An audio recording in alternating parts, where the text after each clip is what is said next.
ఒక missing women case మొదట నమోదైంది 11వ తారీఖు. తర్వాత విచారణలో అది మర్డర్ అని చెప్పి తేలింది.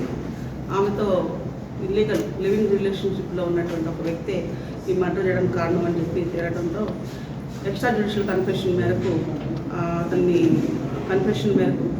బాడీని ఎక్కడ అతను పాతిపెట్టాడో ఆ బాడీని కూడా ఎగ్జిబిషన్ ద్వారా బయటకు తీయడం జరిగింది. ఇతనికి ఈ లేడీతో ఒక 8 సంవత్సరాల నుంచి ఇల్లీగల్ అఫైర్ ఉంది. ఈమె ఆల్రెడీ హస్బెండ్ వదిలేసి గాండ్లపేట విలేజ్ నుంచి తలుపులకు వచ్చి సెటిల్ అవ్వడం జరిగింది తన 2 పిల్లలతో.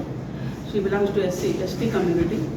అండ్ ఈ అక్యూజ్డ్ సికిందర్ ఇతని పేరు. ఇతను రాజంపేటలో ఉంటాడు. అక్కడ నుంచి వచ్చి బేల్దారి పనులు ఇక్కడ చేస్తూ ఉంటాడు. ఆ విధంగా ఈ మహిళకు పరిచయం అవడం, ఆమె ఒంటరి మహిళ అవడంతో ఆమెతో ఎక్కువ రిలేషన్ ఏర్పాటు చేసుకుని ఆమెతో ఇల్లీగల్ అఫైర్ని నడిపిస్తూ ఉన్నాడు. ఈ క్రమంలో గత ఏప్రిల్లో 2 నెలల క్రితం ఇంట్లో పిల్లలు లేని సమయంలో ఆమెను తీసుకుని బయటకు వెళ్ళిపోవడం జరిగింది.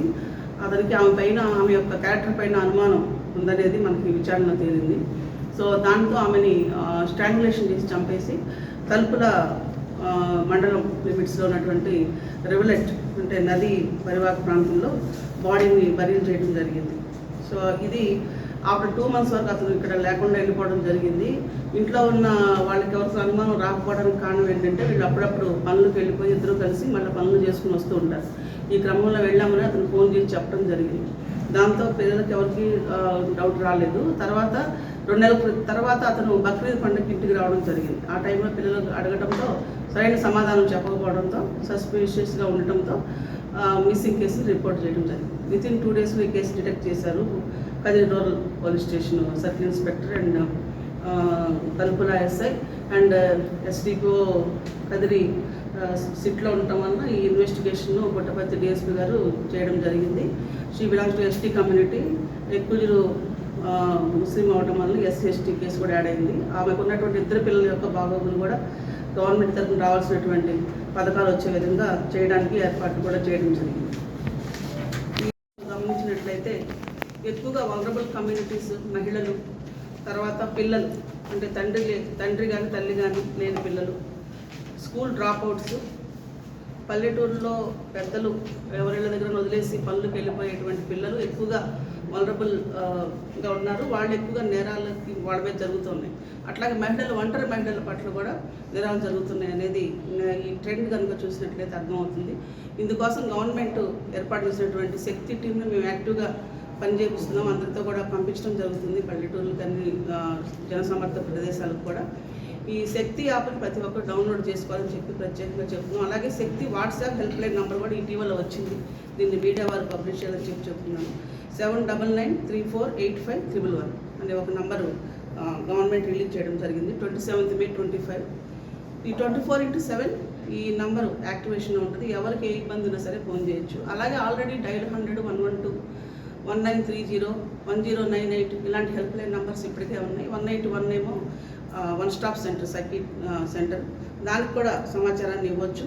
సో మహిళలు వీటిని ఉపయోగించుకోవాలా. విక్టిమ్స్ సంబంధించిన బంధువులు ఎవరైనా ఉంటే కనుక సమాచారం వెంటనే చేరవేయాలి. అలాగే తమ ఎదురుగా ఏదైనా నేరం జరుగుతుంటే వెంటనే దాన్ని నివారించడానికి పబ్లిక్ కూడా ముందుకు రావాలని చెప్పి కోరుతున్నాం. ఈ ముఖ్యంగా మహిళలు, చిన్నపిల్లల పట్ల జరిగేటువంటి నేరాలు ఏమైనా ఉంటే తగిన సమాచారాన్ని పోలీసుకి వెంటనే చేరవేయాలని, మీ వంతు బాధ్యతగా మీరు కూడా స్పందించాలని చెప్పి పబ్లిక్ రిక్వెస్ట్ చేయడం జరుగుతుంది.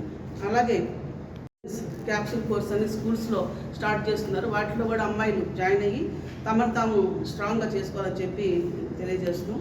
అట్లాగే లా ఎన్ఫోర్స్మెంట్ సంబంధించి స్పెసిఫిక్ కేసెస్, ఏమన్నా ఇంపార్టెంట్ కేసెస్ అట్లాంటివి ఉన్నప్పుడు ముఖ్యంగా పోక్సో కేసుల్లో విక్టిమ్స్ యొక్క డీటెయిల్స్ బయటకు చెప్పకూడదు. అది కూడా గమనించాలని చెప్పి తెలియజేస్తున్నాం. అలాగే ఈ సమాచారం ఏదైనా ఉంటే ఇచ్చి పోలీస్కి సహకరిస్తున్నటువంటి వారిని ఖచ్చితంగా ప్రోత్సహిస్తాం. వారికి తగిన గుర్తింపు కూడా ఇవ్వడం జరుగుతుంది. ఈ ఏదైనా ఇన్సిడెంట్ జరిగినప్పుడు అనాథరైజ్డ్గా ర్యాలీలు, రాస్తారోకోలు, ధర్నాలు ఇలాంటివన్నీ చేస్తున్నారు వితౌట్ ఎనీ ఇంటిమేషన్.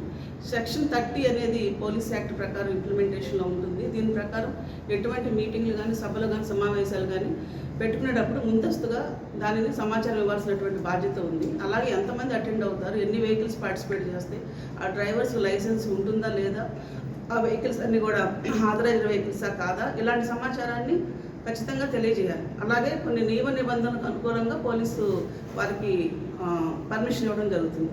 దీన్ని కూడా ఖచ్చితంగా అది రాజకీయ పార్టీలు కావచ్చు, సామాజిక గ్రూప్స్ కావచ్చు, లేకపోతే ఎన్జిఓస్ కావచ్చు, ఎవరైనా కూడా ఆ విధంగా పోలీసు సహకరించాలని చెప్పి వారి యొక్క పర్మిషన్ ఆథరైజ్డ్ పర్సన్స్ ఎవరైతే అవి కండక్ట్ చేస్తారో వాళ్ళు రిక్వెస్ట్ చేసి పర్మిషన్ ద్వారా తగిన నిబంధనలకు అనుకూలంగా వాటిని నిర్వహించుకోవాలని చెప్పి సందర్భంగా తెలియజేస్తుంది. Thank you.